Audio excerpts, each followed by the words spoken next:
Bueno, qué bueno que decidimos venir a la casa del Señor y gozarnos con los que se gozan. Qué bueno que estamos aquí para estar en la presencia de nuestro Dios, alabarlo, glorificarlo, darle a Él toda la honra y el honor, porque Él es digno de ser alabado, de ser glorificado. Amén. Espero, hermanos, que el Señor hable a nuestras vidas hoy. Hoy comenzamos, hermanos, un nuevo tema. La semana pasada terminamos un tema, no sé cómo les pareció, el sacerdocio de los padres. No sé si se quedaron con dudas o con deudas. ¿Cómo está? No, damos gracias a Dios por ese tema, hermanos. Creo es un tema bastante edificante para todos los que lo vivimos. Y si usted lo quiere volver a repasar, pues ahí están las predicaciones, ahí están las repeticiones en YouTube, perdón, en Facebook. Ya usted lo puede buscar ahí y para que podamos retomar esos temas que a mi juicio son temas muy importantes con relación al sacerdocio de los padres, a la labor o a la función de la pareja de marido y mujer, a la función que tenemos como padres, como madres y como hijos también. Entonces espero, hermano, que ese estudio haya sido de bendición para sus vidas. Con todo mi amor lo preparé y espero que con todo mi amor habérselos comunicado. Amén. Hoy vamos a ver otro estudio, otro tema, hermanos. Este tema, como tienen ya por ahí sus folletitos algunos, está basado en un libro que se llama precisamente Las Enseñanzas de Jesús, y en una Biblia de estudio que se llama la Biblia la Biblia de Estudio de la Vida Plena, de Donald C. Stamps. Este varón editó esa Biblia, le puso comentarios de aquí y de allá, y él no alcanzó a ver su obra terminada. Él falleció de cáncer. Pero es una Biblia que está muy buena, está muy completa y te la recomiendo. La Biblia de Estudio de la Vida Plena de Donald C. Stamps. Ok. Vamos a abrir nuestras Biblias.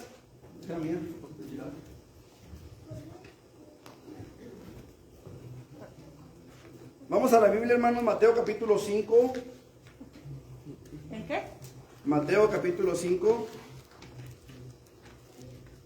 Y vamos a ponernos de pie, hermanos, para hacer una oración y comenzar este nuevo tema que es las enseñanzas de Jesús en el Sermón del Monte. ¿Sí trajeron su manual, los que lo tienen? Amén. Ok.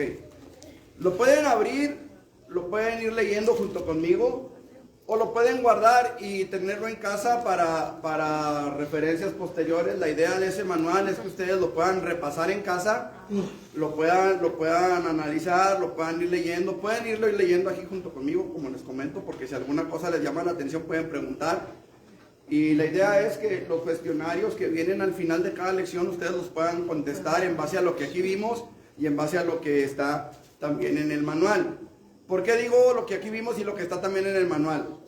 Porque la vez pasada que vimos este estudio, hermanos, todavía estábamos en Getsemaní y de repente surgían detalles que no estaban en el manual, pero que les pueden servir también para las respuestas. Entonces esperamos en Dios, hermanos, que suceda lo mismo aquí, que el Espíritu Santo traiga palabra fresca a nuestras vidas. Amén.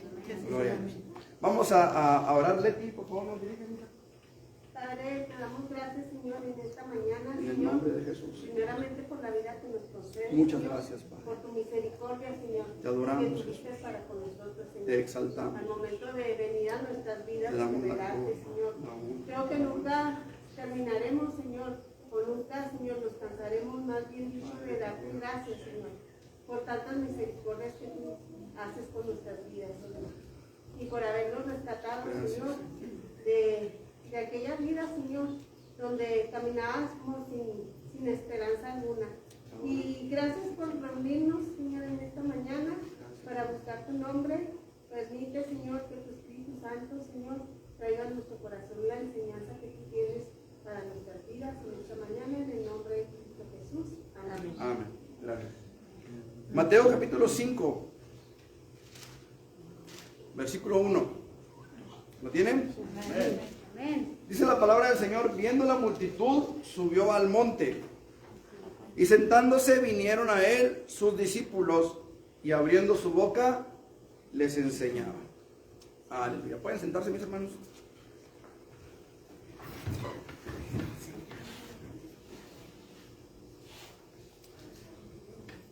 Gloria a Dios. Bueno, hermanos, pues hace más de 2000 años Jesús pronunció el discurso que se conoce como el Sermón del Monte. Este mensaje, hermanos, este Sermón del Monte también tiene otro título, otro tema, otro nombre que se le ha dado. ¿Cuál es? Las bienaventuranzas. Las bienaventuranzas. En ese tiempo, en el tiempo en el que Jesús sube al monte y sus discípulos vienen a él y él empieza a enseñarles este mensaje que abarca en realidad 2 capítulos de Mateo, vemos, hermanos, algo interesante. Había injusticia social. ¿Ha oído usted hablar de eso en este tiempo? Es exactamente el mismo tiempo, hermanos, o las mismas circunstancias que hay en nuestros días. Había injusticia social, había inquietud política. Así como ahorita va, que unos le echan al presidente, unos más, otros menos, unos abogan por él, unos los defienden, otros lo atacan, la gente está inconforme con las autoridades, la gente está inconforme con los sistemas, la gente quiere algo nuevo, algo diferente, la gente está ávida de cosas no sé, respuestas a nuestras situaciones, ¿no es cierto? Había, hermanos, también hipocresía religiosa. ¿Ha oído usted hablar de algo así en este tiempo? Si nosotros nos saliéramos, hermanos, a la calle a preguntarle a la gente en qué concepto tienen a la iglesia, no a Peniel, a la iglesia, o sea, a la iglesia cristiana me refiero, ¿qué adjetivos, qué calificativos pudiéramos encontrar en la gente? Bola de rateros. Bola de rateros, sí hay. O sea, sí hay esos calificativos y también los hay gente así en las iglesias, ¿no es cierto? Hipócritas, ¿qué más? Mentirosos, ¿qué más? Lavacerebros. Que le sacan el diezmo a la gente nomás para no trabajar. Que le sacan el diezmo a la gente para no trabajar. ¿Qué más? Pudiéramos encontrar, hermanos, religiosos, ritualistas, separatistas, elitistas, en fin, podemos encontrar, no, pero aleluya es un mote, es un apodo, no es un calificativo, ¿sí? O sea, pudiéramos encontrar muchos calificativos denigrantes hacia la iglesia, algunos ganados a pulso, y otros porque pues, se les ocurre a la gente, ¿verdad? Herejes, también. El que te aventó la piedra. Eso no fue apodo, ese fue un... bueno, el asunto es hermanos. Así como estamos en nuestros días, así estaba la gente en aquel tiempo. Exactamente igual. Y en medio de esa situación, en medio de esas circunstancias, hermanos, el Señor pronuncia su discurso. Había en Palestina mucha gente, hermanos, muchísima gente. Quizá más de la que la misma nación podía sostener.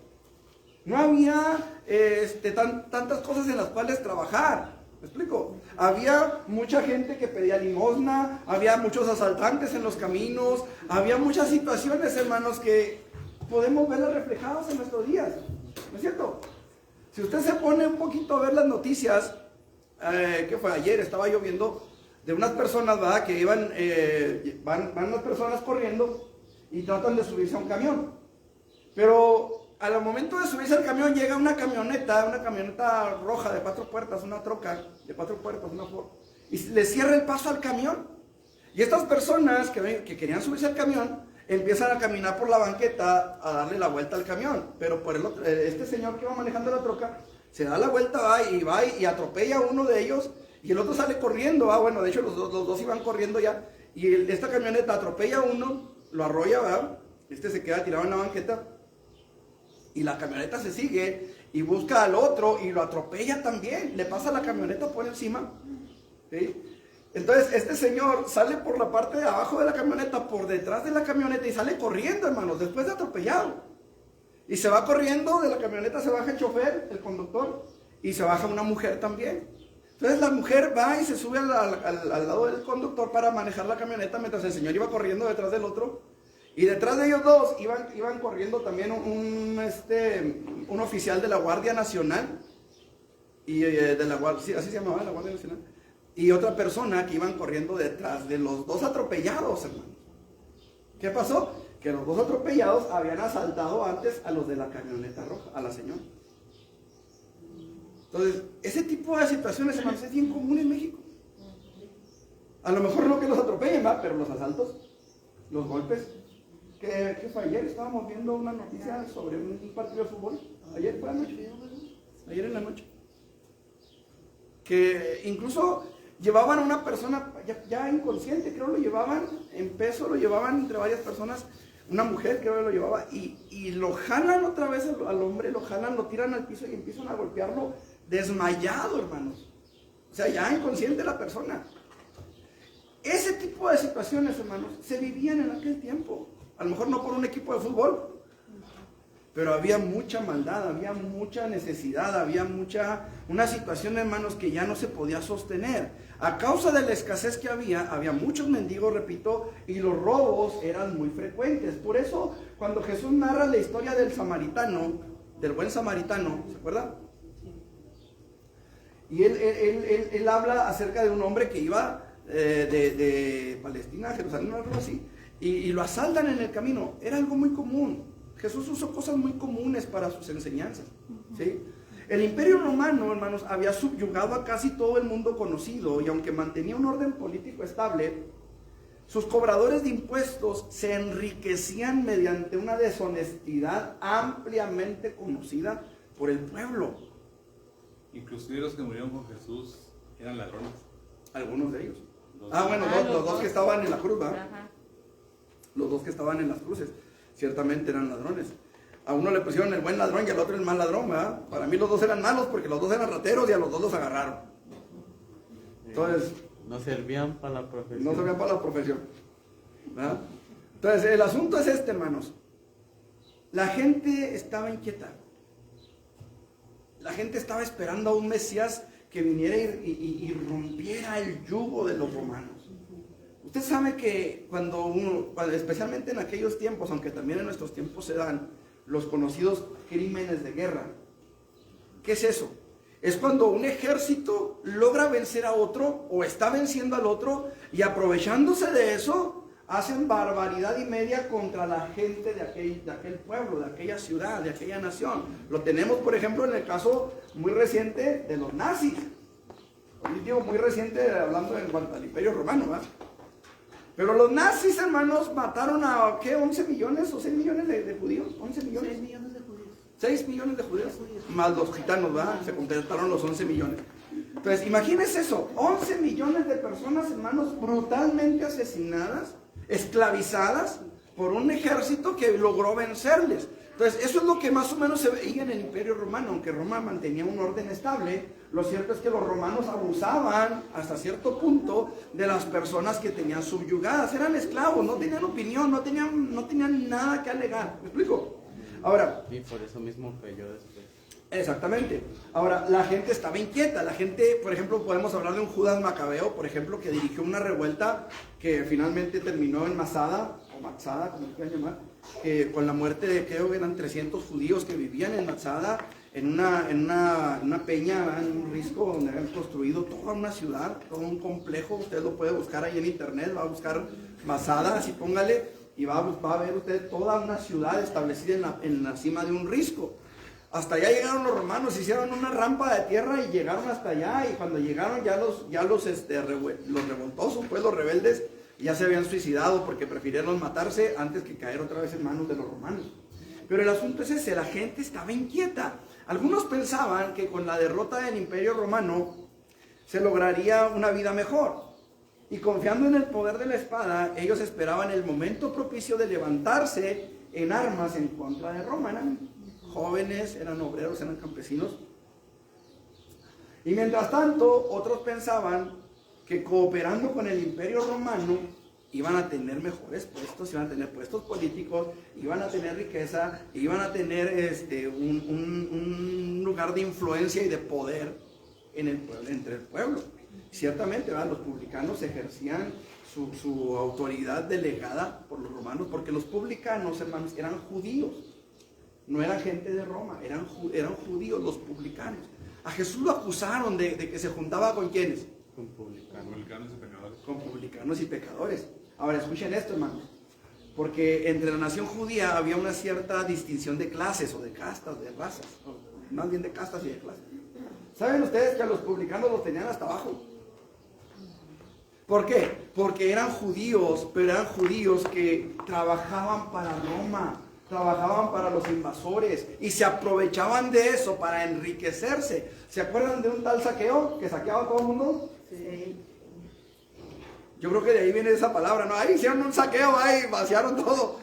¿Por qué? Porque este hombre llamado Saqueo, estando en el árbol, ¿verdad? Que el Señor Jesús pasa por ahí y le dice: Saqueo, desciende, es necesario que hoy pose yo en tu casa. Y cuando Jesús llega a la casa de Saqueo, Saqueo hace una declaración tremenda. Señor, la mitad de mis bienes se la doy a los pobres. O sea, ¿cuánto tenía Saqueo? Y si alguno he defraudado, se lo devuelvo. Y escuche, Saqueo no se estaba quedando en la ruina.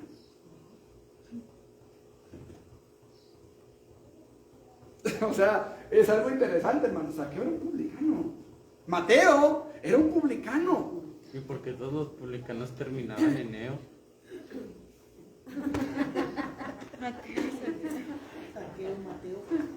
Es algo que yo no veo. El asunto es esto, hermanos. El asunto es este. Saqueo, Mateo, eran gente odiada, repudiada por el pueblo, hermanos. ¿Por qué? Por su corrupción.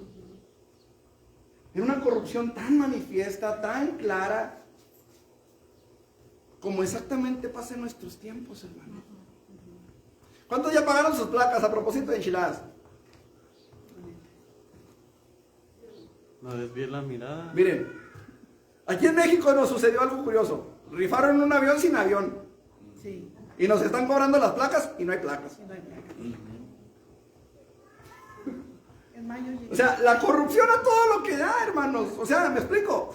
Antes decían, no hay mucha corrupción, pero había medicamentos. Ahorita no hay corrupción y con la corrupción se llevaron los medicamentos también.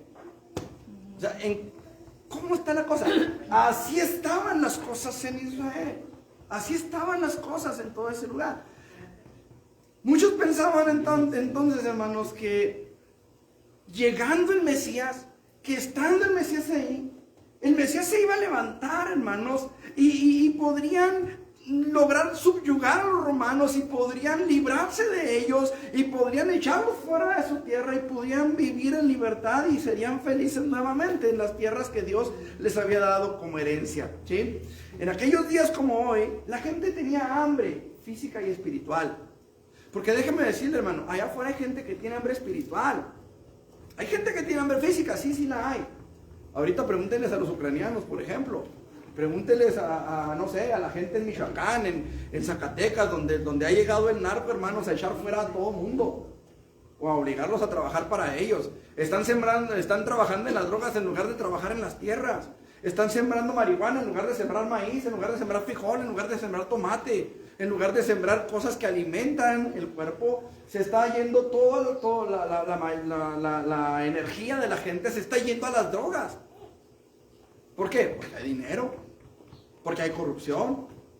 Entonces, hay hambre física, sí la hay, pero también hay hambre espiritual, hermanos. Y esa hambre espiritual, la gente la está tratando de llenar precisamente con drogas, con alcohol, con pecado. Pero esa hambre espiritual, hermanos, no se va a llenar con el pecado, no se va a llenar con un vicio, no se va a llenar con nada de eso, ¿sí? El hambre espiritual, hermanos amados, es un vacío en el corazón que conforme lo vamos tratando de llenar con pecado, que conforme lo vamos tratando de llenar con vicio, que conforme lo vamos tratando de llenar con cualquier cosa, se va haciendo más grande en lugar de saciar esa necesidad. ¿Me explico? La gente quería mejorar su vida. ¿Hay gente que quiera mejorar su vida en esta tierra? ¿Usted qué cree? ¿Por qué cree que pegan tanto esas doctrinas, hermanos, de prosperidad? ¿Por qué cree que pegan tanto esas doctrinas, esos sermones que no confrontan a la gente? Ayer hablábamos de los sermones no confrontativos, ¿verdad? De la predicación del evangelio no confrontativa. De la predicación del evangelio de que la gloria de Jehová sobre ti y ven por tu milagro y se van con su milagro, pero se van con el puro milagro, no se llevan al milagroso con ellos. No se llevan al que hace el milagro, se llevan el puro milagro, se llevan la satisfacción de saber que lloraron, que se rieron, que a lo mejor se cayeron, no sé, pero no, se van sin el Salvador. Y eso es algo, hermanos, que nosotros necesitamos entender. La necesidad espiritual no la llena una emoción. ¿Me explico? Miren, el hombre consta de 3 partes, ¿sí saben? ¿Cuáles son? Cuerpo, alma y espíritu. Bueno, unos dijeron una cosa y otros otra, pero los 3 se llevan a lo mismo. Orden diferente, pero dicen por ahí en matemáticas, el orden de los factores no altera el producto. Espíritu, alma y cuerpo. Hermanos, las emociones están en el alma, ¿cierto? Pero dijimos que hay hambre, ¿qué? Espiritual y físico. Y física. Fíjense bien, diariamente alimentamos nuestro cuerpo. Le echamos sus frijolitos, sus tortillitas de harina, ¿verdad? Su panecito con leche, etc, etc, etc. ¿Verdad? Y que conste que dice etc, no KFC. Está muy caro. Sí. Bueno, le echamos al cuerpo, ¿sí o no? Y nada más. Ya nos llevamos. Menos varones. Le echamos al cuerpo, alimentamos el cuerpo. Alimentamos el alma, hermanos, a través de nuestros ojos, de nuestros oídos, de nuestros miembros. Alimentamos nuestra alma. Nuestra alma se alimenta. ¿Sí sabe usted eso? Que mientras más alimenta usted el alma, más se fortalece contra el espíritu. Escuche lo que estoy diciendo. Escuche lo que estoy diciendo. Porque cuando alimentamos nuestro espíritu se fortalece sobre nuestra alma. Y entonces es cuando podemos decir, bendice alma mía a Jehová. ¿Cuándo? Cuando nuestro espíritu está sobre nuestra alma.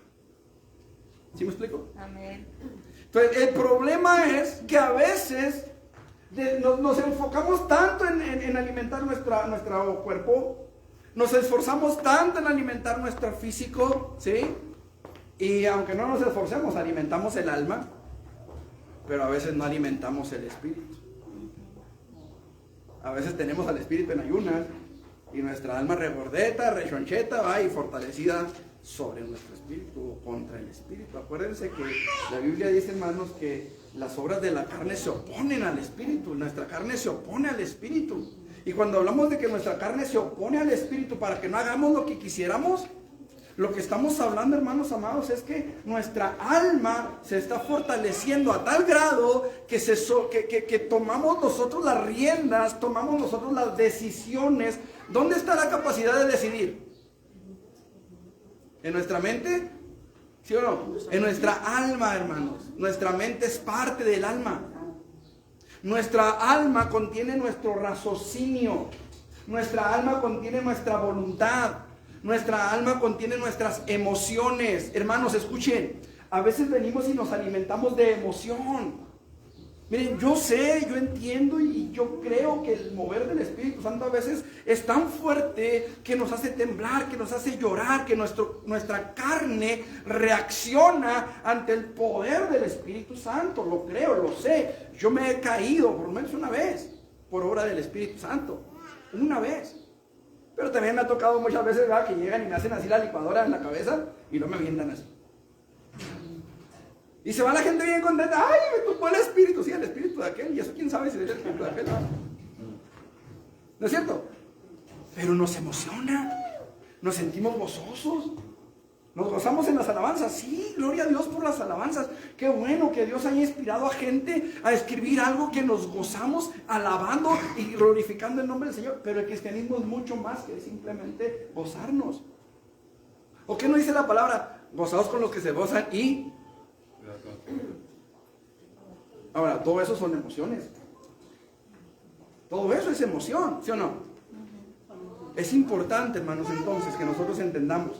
Mire, la gente quería mejorar su vida, así como mucha gente hoy quiere mejorar su vida. Hay un escritor, un pastor de hecho en Estados Unidos. Él escribió un libro. Ese libro se llama Su mejor vida ahora. Escuche el mensaje, el título, nada más escuche el título. Su mejor vida ahora. El puro título, hermanos, ya está mal. ¿Por qué? Porque la mejor vida del hombre no va a ser nunca en esta tierra, hermanos. Nuestra mejor vida siempre va a ser cuando estemos allá en las alturas. Allá será nuestra mejor vida, no ahora. Pero la gente quiere las cosas de microondas. De hecho, una vez una persona me preguntó, oiga, me preguntaron que si usted era un pastor de microondas. Obviamente, no sé si él entendió la pregunta o no. ¿Verdad? Yo le dije, mira, pues yo me gradué del Instituto Bíblico en el 99. Nos fuimos a la sierra en el 2000, 2001. Estuvimos allá 4 años. Regresamos, estuvimos 7 años colaborando en la iglesia donde nacimos. De ahí nos fuimos a Urbi, Villa del Prado, y duramos 8 años. Y aquí ya tenemos 1 año y pasadito, casi para los 2 años. Tú dirás, digo, si soy de microondas o no. ¿Me explico? Pero hoy la gente quiere las cosas de microondas. ¿Sí o no? Hay cristianos maruchan. Sí, sí los hay. Que quieren convertirse hoy y mañana estar de pastores en una iglesia. Hermanos, la gente quiere mejorar su vida y está buscando mensajes, está buscando sermones, está buscando enseñanzas que lo lleven a mejorar su vida hoy. ¿Cuántos libros, hermanos, podemos encontrar en una librería de crecimiento personal? Así, hermano. Así podemos encontrar libros de crecimiento. Y sigue estos 5 pasos para el éxito. Y 5 pasos para esto. Y 5 pasos para aquello. Y 5 pasos para allá. Y 5 pasos para acá. Y pasito para adelante. Y pasito para atrás. Y no sé qué tanto. ¿Sí o no? Así está la cosa, hermanos. La gente quiere mejorar su vida, hermanos. Y para alcanzar un nivel superior, algunos manifestaban por lo menos tres actitudes hacia las cosas espirituales. La primera, muchos rechazaban las cosas espirituales y creían poder lograr una vida mejor disfrutando de bienes materiales.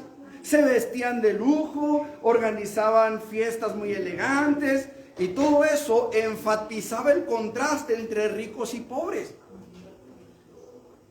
¿Sí me explico? O sea, ellos querían lucirse, querían verse bien, querían traer las mejores ropas. ¿Qué dijimos que había en Israel, que Jesús lo narró como un hecho real, ¿se acuerdan? ¿Había un qué? Un hombre rico. ¿Sí? Había un hombre rico que se vestía de púrpura y lino fino. ¿Qué dijimos que era ese hombre? ¿Un qué? Un sacerdote. Escuche eso. Era un sacerdote. Muchas veces no nos ponemos a pensar, pues, ¿a qué se dedicaría aquel hombre? ¿Sería narco? ¿Qué sería? ¿A qué se dedicaba? ¿Por qué podía hacer banquetes con esplendidez? ¿Tiene buenas entradas? Era un sacerdote. Tenía buenas entradas también, ¿verdad? No sé si acá arriba o dónde, pero tenía buenas entradas también. El asunto es este, hermanos. Este hombre contrastaba claramente con la vida de Lázaro. ¿Sí o no? Era un contraste terrible. Un hombre que hacía banquetes con esplendidez, que se vestía con ropas púrpura, escuche, púrpura y lino fino. Escuche, la púrpura era una tela que tenía un color morado, que representaba realeza, hermanos. O sea, era un hombre que tenía dinero. ¿Sí? Y en contraste tenemos a Lázaro. Entonces, este tipo de personas querían tener una mejor vida y para lograrlo rechazaban las cosas espirituales. ¿Qué dijimos ayer? ¿Cuándo aquel hombre, siendo sacerdote, se preocupó por la salvación de sus hermanos? Cuando ya había muerto. Cuando estaba en el infierno. Estaba en el infierno. Cuando estaba en el infierno. Entonces, este hombre, siendo sacerdote, y vamos a remontarnos un poco más allá. ¿Qué les parece si pensamos un poquito en los hijos de Elí? ¿Sí saben la historia de los hijos de Elí? Sí. ¿A qué se dedicaban? Eran sacerdotes. Y dice la Biblia que no tenían conocimiento de Jehová. Escuche eso. Eran sacerdotes, pero no tenían conocimiento de Jehová. Qué importante es esto, hermano. Miren, ellos se vestían de lujo, organizaban fiestas muy elegantes, porque ellos querían alcanzar un nivel, un estatus superior al de los demás. Escuchen eso, hermano, porque hoy se predica un mensaje de prosperidad. Se predica un mensaje de siembra, de pacta, de que la gloria de Jehová sobre ti, y vas a enriquecer, y vas a ser muy rico, y vas a prosperar. ¿Quieren escuchar un principio, realmente un principio bíblico de prosperidad? Ponte a trabajar. Mira a la hormiga, oh perezoso, ¿no dice eso la Biblia? Ese es un principio de prosperidad bíblica. Ah, no, pero no, la gloria de Jehová sobre ti, te vas a ganar la lotería, tú pacta y Dios te va a bendecir porque tú estás pactando con Dios. Escucha, hermano, pura basura. Pura basura. ¿No es cierto? O sea, ¿en qué momento vemos nosotros a Jesús viajando en un burro de lujo? ¿En qué momento, hermano? ¿Saben que la única vez que Jesús montó un burro del último modelo fue cuando entró a Jerusalén, cuando Las Palmas? Pero ahorita quieren viajar en aviones de lujo, quieren viajar en jets privados. De hecho hay quienes tienen jets privados, yates. Una riqueza, hermanos, espantosa. Y no lo digo por envidia ni mucho menos, pero ¿sabe usted cuánto gana un músico cristiano? En un concierto. Lo que no gana un pastor en un año. Así de simple. Se ha hecho un negociazo, hermano. Porque quieren lucir, porque quieren tener, quieren ostentar. ¿Me explico? Entonces, muchos rechazaban las cosas espirituales, hermanos. A mí me llama mucho la atención que de repente confrontaron a uno de estos cantantes cristianos, entre comillas, y le dijeron, oiga, pues saben de que la gente empezó a hablar de que, pues que lo vieron cantando en el Vaticano. Y él dijo, es que yo nunca dije ser cristiano. Es como se llama ecuménico, es ecumenista.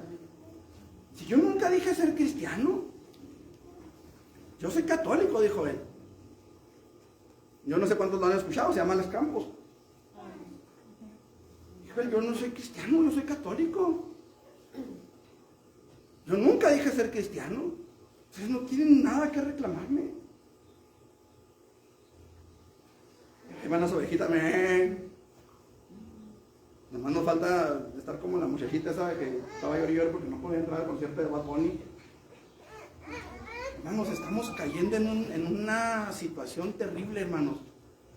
Yo espero que este estudio nos despierte, nos levante los ojos al cielo y podamos realmente clamar al Señor porque el Señor nos dé dirección, hermanos. Amén. Otros que estaban ahí, hermanos, que buscaban un estatus, ¿verdad? La secta predominante de los judíos, ¿cuáles eran? Los fariseos. Había dos que eran políticos religiosos, ¿sí? O sea, eran los dos partidos que habían, político y religiosamente hablando. Los fariseos y los saduceos, pero la más importante eran los fariseos en los tiempos de Jesús, ¿sí? Se distinguían por su ropa característica, hermanos. Se vestían de una forma así muy rigurosa, ¿sí? Oraban con hipocresía en lugares céntricos donde la gente los pudiera ver, donde la gente pudiera saber, estos son bien espirituales. Estos sí van y se hincan y duran horas en el altar. Yo no sé si están dormidos o están orando, pero ahí están en el altar, ¿verdad? Para que la gente los viera. Esa era la actitud que ellos tenían, ¿sí? Querían o aprendían de memoria largos textos bíblicos, las leyes de Dios las aprendían. Y en su orgullo ellos creían que cumpliendo con esas leyes y otras reglas impuestas por ellos mismos, ¿sí?, Dios los mandaría un Salvador. O sea, estos estaban esperando al Mesías. ¿Pero qué Mesías esperaban?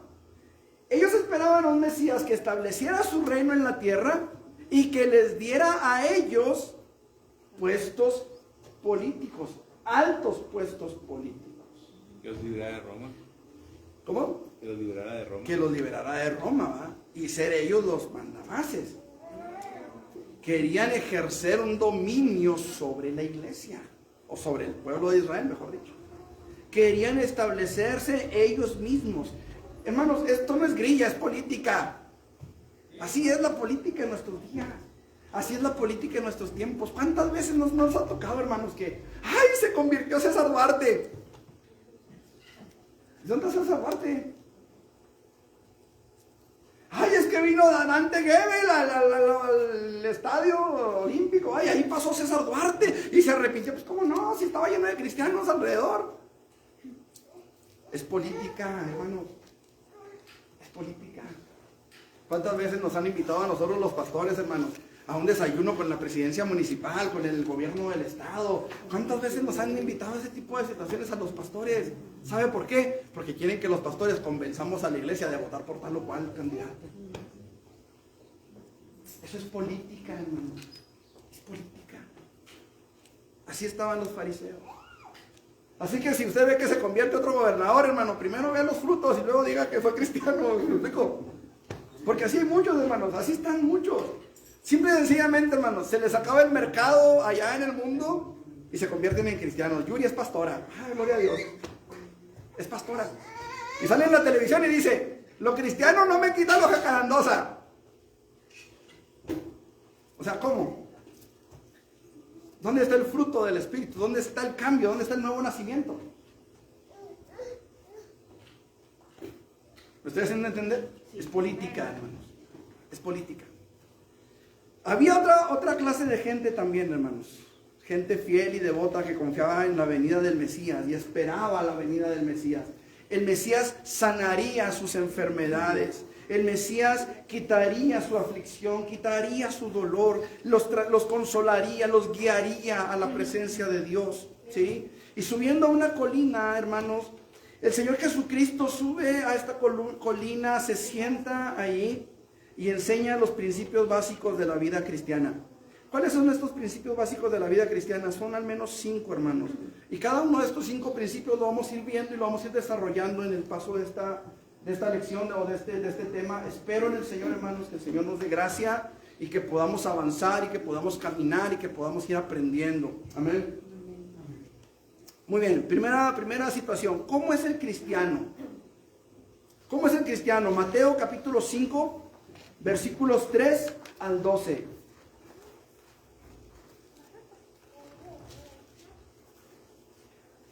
Dice la palabra del Señor: bienaventurados los pobres en espíritu, porque de ellos es el reino de los cielos.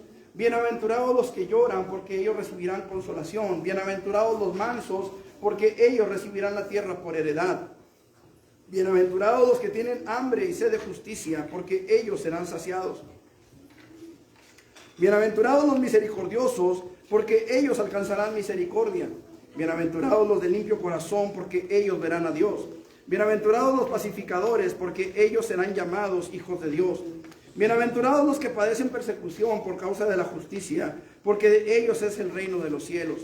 Bienaventurados sois cuando por mi causa os vituperen y os persigan y digan toda clase de mal contra vosotros, mintiendo. Gozaos y alegraos, porque vuestro galardón es grande en los cielos, porque así persiguieron a los profetas que fueron antes de vosotros. ¿Cómo es el cristiano? El cristiano es bienaventurado. El cristiano es bienaventurado. ¿Qué significa la palabra bienaventurado, hermanos? Hay quienes dicen que significa doblemente feliz. Hay quienes dicen que significa 3 veces feliz. La verdad, hermanos, es que bienaventurado significa buena ventura. Dichoso, claro. Una persona que tiene una buena ventura es una persona dichosa, es una persona que goza porque todo le va bien. ¿Sí? El Salmo 1 dice la palabra del Señor, hermanos amados: bienaventurado el varón que no anduvo en consejo de malos. ¿Sí? Que es feliz. ¿Por qué? Porque no tiene de qué preocuparse, no tiene angustia de que ay, van a venir a cobrarme la mota. No tiene esa angustia, no tiene ese pesar de que en cualquier momento lo van a parar en una pared y lo van a fusilar. No tiene ese pendiente. Es feliz, vive tranquilo. ¿Sí? Ok. Las primeras declaraciones del Sermón del Monte, hermanos, son conocidas como las bienaventuranzas. A veces lo que conforme al pensamiento del mundo se llama bueno, Jesús lo tiene por malo. Y otras veces lo que Jesús estima como bueno, el mundo lo considera despreciable. La promesa de Jesús, hermanos, en estas bienaventuranzas son para todos aquellos que creen en Él. Sin embargo, hay ciertos requisitos que se deben cumplir, ¿sí? Si se desea recibir las bendiciones del reino de Dios, hay requisitos que cumplir, hay cosas que tenemos que hacer. La salvación, hermanos, es por fe. ¿Cierto o falso? Amén. Pero sí saben que yo tengo que hacer algo para recibirla. ¿Qué? Creer. Creer. Si yo no creo, pues ¿cómo la recibo? Si la salvación es por fe. ¿Me explico? Entonces, hay cosas que yo tengo que hacer, que cumplir para lograr el objetivo de la salvación. Igualmente las bienaventuranzas. Para recibir las bendiciones del reino hay que guiarse por los valores y los procedimientos de Dios revelados en las Escrituras y no por los procedimientos y valores del mundo. ¿Sí? En este estudio que comenzamos ayer sobre el evangelismo, vamos a ver, hermanos, que hay ciertos estándares. ¿Sí? Por ejemplo, si usted le pregunta a una persona allá afuera, ¿usted es una buena persona? La mayoría de la gente, ¿qué le va a decir? Que sí. Que sí. Ahora, ¿qué tan buenos somos? ¿Hay alguna forma de medir nuestra bondad? Sí la hay. Y esa medida, hermanos, nos encontramos en los 10 mandamientos. ¿Qué tan bueno eres? ¿Qué tan bueno soy? ¿He dicho mentiras alguna vez? Hay un mandamiento sobre eso, ¿sí sabía? ¿Qué dice? No mentirás. No levantarás contra tu prójimo falso testimonio. No mentirás. Ese es uno de los estándares de Dios. ¿Sí o no? Es que yo no mato, es que yo no me drogo, es que yo no me emborracho, es que yo no golpeo a mi esposa. ¿Has dicho alguna mentira alguna vez? ¿Cómo te ve Dios? Porque finalmente es Dios el que nos va a decir si somos buenos o malos. ¿Sí o no? Porque el que tiene el más alto estándar de bondad es Él. Se dice que había un músico, creo que se los he comentado alguna vez. Había un músico que ejecutaba un instrumento, creo que un violín, no me acuerdo, era un músico. El caso es de que esta persona, hermanos, de pronto es invitado a un concierto. Y él ejecuta su instrumento y termina su ejecución y toda la gente se pone de pie y empiezan a aplaudir como locos, hermanos. Pero había un anciano que estaba sentado en primera fila. Y ese hombre estaba sentado ahí, no se paró, no aplaudió, estaba ahí. Y el músico, hermanos, estaba con su rostro serio, formal, agradeciendo los aplausos, pero formal. Nada en su rostro, no se dibujaba ninguna expresión. Termina el show, termina el espectáculo y usted sabe que siempre hay un grupo selecto que va a festejar con el músico y van allá y llega el anciano, hermanos. Y el anciano le da una palmadita al músico en la espalda, aquí, mientras que entra el músico, hermanos, y todos empiezan a aplaudir otra vez, ¿verdad? Y estaba el anciano ahí. Y el hombre, hermanos, su rostro no reflejaba ninguna emoción, nada. Frío como el hielo.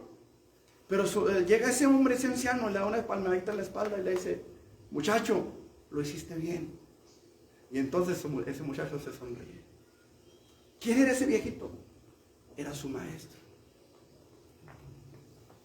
Era su maestro. Ese viejito tenía los estándares suficientes para decirle si lo hizo bien o mal. ¿Cuántas veces le hemos regado con la guitarra, con el saxofón, con los instrumentos? Y nadie se dio cuenta. Ese es el que está ejecutando. Y las miradas que nos echamos. Ajá, y las caras que... Pero acá abajo nadie se dio cuenta. Pero había uno en ese concierto que podía darse cuenta. Y cuando llega ante aquel músico y le dice: muchacho, lo hiciste bien, fue suficiente, hermano. Ese hombre no aplaudió, no se deshizo en aplausos, en gritos de ¡ah! ¿No? ¿Me explico? Pero cuando aquel hombre, aquel anciano, le dice: muchacho, lo hiciste bien, entonces fue suficiente para esbozar una sonrisa en el rostro de aquel hombre. Hermanos, hoy nosotros necesitamos entender una cosa. Es Dios y sus parámetros los que nos pueden guiar, los que nos pueden llevar a la bienaventuranza. Les hice una pregunta en las clases pasadas. Bueno, no como pregunta, más bien fue un punto de los que vimos. Uno de los mandamientos, quizás uno de los más claros, y quizá uno de los que quizá le damos menos importancia: honra a tu padre y a tu madre. Es un mandamiento. Y ese mandamiento define qué tan buenos o malos somos, igual que cualquiera de los otros 10. ¿Me explico? Entonces, hay estándares, hay parámetros, hay cosas que nosotros necesitamos hacer. Entonces, la palabra bienaventurados se refiere al bienestar de los que debido a su relación con Cristo y su palabra reciben el reino de Dios, que incluye su amor, su cuidado, su salvación y sobre todo su presencia diaria en nuestras vidas. Bienaventurados los pobres en espíritu, dice el versículo 3, porque de ellos es el reino de los cielos. El primero de los requisitos, hermanos, el primero de los requisitos que encontramos en este mensaje de Jesús es ser pobres en espíritu. Para ser salvo debemos reconocer nuestra necesidad espiritual. Miren, por mucho tiempo yo he escuchado gente decir, ya últimamente no lo escucho muy seguido, pero yo escuché mucha gente decir en alguna ocasión que los pobres en espíritu son los que están enfermitos de su cabeza. O sea, que tienen un retraso mental, que tienen, no sé, Down o cosas así. No, los pobres en espíritu, hermanos, son los que reconocen que espiritualmente no somos autosuficientes, que necesitamos del Espíritu de Dios en nuestras vidas, que necesitamos de su gracia, que necesitamos su misericordia. En el Evangelio según San Lucas, hermanos, leemos la oración de un hombre: sé propicio a mí, pecador. Había dos que estaban orando ahí, ¿se acuerdan? Uno era fariseo, el otro era publicano. Precisamente, repito, de aquellos hombres que la gente los tenía como lo peor. Como lo peor. Y este publicano allá estaba en un rincón, hincado, golpeándose el pecho y decía: Señor, sé propicio a mí, pecador. O sea, este hombre se reconocía pecador, ¿sí? Una persona, hermanos, que se considera muy justa, como era el fariseo, ese hombre decía: Señor, yo te doy gracias. Gracias porque no soy como este publicano. Porque yo ofrendo de todo lo que gano, doy diezmo de todo lo que gano, oro, vengo al templo, no sé, canto alabanzas, voy y evangelizo, voy y le leo la Biblia a mi abuelita, qué sé yo. Se sentía justo, se sentía sabio, se sentía bien en sus estándares para con Dios. Pero el otro hombre sabía que había necesidad espiritual en él. Sabía que había una necesidad espiritual en él, una necesidad real, hermanos. Una persona que se considera muy justa, piensa que es justa debido a sus propios esfuerzos. Ay, es que yo esto, ay, es que yo lo otro, ay, es que yo para acá, ay, es que yo para allá. Y soy justo porque yo estoy viviendo en mi justicia. Sí, estoy viviendo en tu justicia, pero ¿qué hay de la justicia de Dios? ¿Qué hay de los estándares de Dios? ¿Qué hay de los parámetros de Dios? ¿Me explico? Entonces, no está consciente de la naturaleza pecaminosa que hay dentro de sí mismo. Yo le pregunto, ¿alguna vez se ha fijado, no sé, cuando una persona que está con usted ha comido frijoles y de repente anda con el sollejo de frijol acá? ¿Le ha tocado ver eso? Sí. ¿Y le ha tocado ver cuando el sollejo de frijol está en su boca y no en la del otro? No. ¿Qué quiero decir con eso? Que a veces nos es muy fácil mirar a la hermana o al hermano que viene de tal manera al templo y a veces no nos damos cuenta cómo está nuestro corazón. El clásico. No hacerla de malo.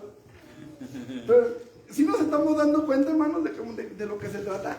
¿Sí?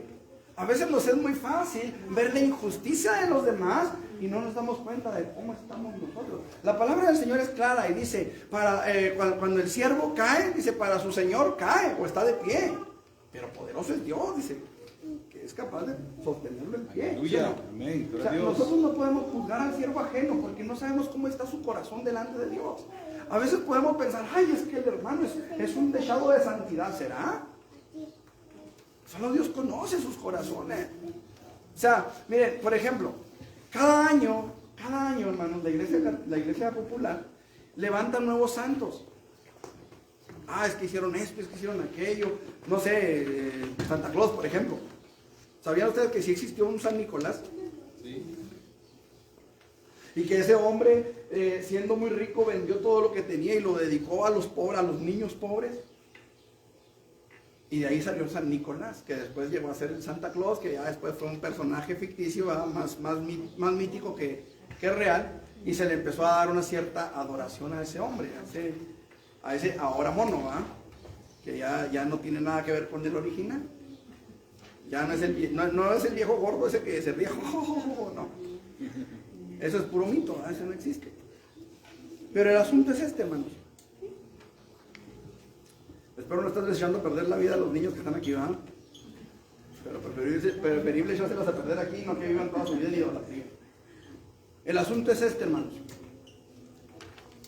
Nosotros necesitamos entender que yo no conozco el corazón de ese hombre. Yo no sé por qué ese hombre donó todo ese dinero, si le gustaban los aplausos de la gente, si quería quedar bien con alguien, si quería pagar alguna deuda que tenía, no lo sé. Hay gente, hermano, que nosotros podemos ver que hace obras de caridad tremendas, pero no sabemos cómo está su corazón. ¿Me explico? O sea, yo no puedo decir, Ebed es un santo, no. El que lo puede y lo debe decir es Dios. Como ese músico. Toda la gente le aplaudía y se desvivía por verlo. Pero el que verdaderamente sabía de música, le decía, no, este es un Bad Bunny cualquiera. No sirve para nada. Es que ahí es donde, como dice usted, pastor, lo importante es que, más que nada, la aprobación de Dios. Por ejemplo, me está acordando de Juan el Bautista. La gente, ¿cómo es en inglés? Digo, en español, que lo digo en inglés. Dice que lo tenía como un gran profeta, una gran persona, la gente. Como había gente que lo odiaba mucho, que no quería nada con él. Sin embargo, cuando Jesús habla de Juan, no tiene ningún desperdicio en lo que él dice, porque sí, y os digo, más que profeta. Cuando Jesús habla de Juan, definitivamente es lo que es de peso y real, no lo que la gente, la multitud puede haber dicho de Juan, sino lo que Jesús en sí, él como conocedor del corazón y de la mente, del alma de él, dijo y le elogió. Y aquí, desde los tiempos, nadie se adelantará más grande que Juan, o sea, porque él veía el corazón, más allá de lo que la gente aplaudía o miraba. Dios pesaba el corazón de Juan, exteriorizó lo que había en Juan y dijo, os digo más que profeta todavía. Entonces, aquí lo que vemos, hermanos, es que una persona que se considera muy justa piensa que lo es debido a sus propios esfuerzos. No está consciente de la naturaleza pecaminosa dentro de sí mismo, de su propia indignidad y de su constante necesidad de la ayuda y la misericordia y la gracia de Dios. Escuche esto, hermano. Es una persona que no está consciente de su propia indignidad. ¿Quién de nosotros, hermanos, puede levantar la mano y decir, yo soy digno de estar en la presencia de Dios? Todo es por gracia, por misericordia. Nada es nuestro. Ahora, ¿qué significa la gracia? Un favor no merecido. Un favor no merecido. Estamos aquí hoy, hermano, gracias a la misericordia. Amén. Porque ninguno de nosotros, Pablo dijo, hablando de los pecadores, él dijo, yo soy el primero. Es importante que estemos siempre conscientes de nuestra necesidad de Dios. Vamos a ponernos de pie, hermanos, aquí vamos a terminar por hoy. Vamos a tratar de ajustarnos al horario. A nuestros hermanos que están ahí en internet les recordamos, vamos a desconectar la transmisión ahorita, nos conectamos dentro de una hora con el favor de Dios para el mensaje de la palabra del Señor. Amén. Vamos a orar. Padre, en el nombre de Jesucristo venimos delante de tu presencia, te damos la gloria, la honra, la alabanza y toda la adoración, Señor. En el nombre de Cristo Jesús queremos suplicarte, Padre, que derrames de tu gracia sobre nosotros aún más, Padre. Y que tu Espíritu Santo venga a alimentar nuestro corazón, nuestras vidas, Señor, sean llenas de tu gracia. Somos pobres, Señor, en espíritu, necesitamos de ti. Estamos hambrientos, sedientos, Padre, de tu presencia, de tu gracia, de tu misericordia. Ven a glorificar tu nombre, Señor, en nuestras vidas y seremos llenos de tu gracia, Padre. Ven a glorificar tu nombre en nuestros corazones y entonces, Señor, podremos salir a las calles, Señor, conscientes de que estamos ahí por tu gracia, por tu poder, por tu misericordia. Podremos vivir nuestras vidas, Señor, en gratitud perpetua, sabiendo que no merecemos nada, Señor, pero todo lo tenemos gracias a ti, Señor. En el nombre de Jesús, gracias te damos, Dios. Amén y amén, Señor. Gloria a Dios. Vamos a prepararnos para el culto, hermanos. Vamos a detener el video, no sé si ya lo detuvieron, sino para detenerlo, por favor. Y ahorita nos conectamos otra vez. Dios me los bendiga, hermanos.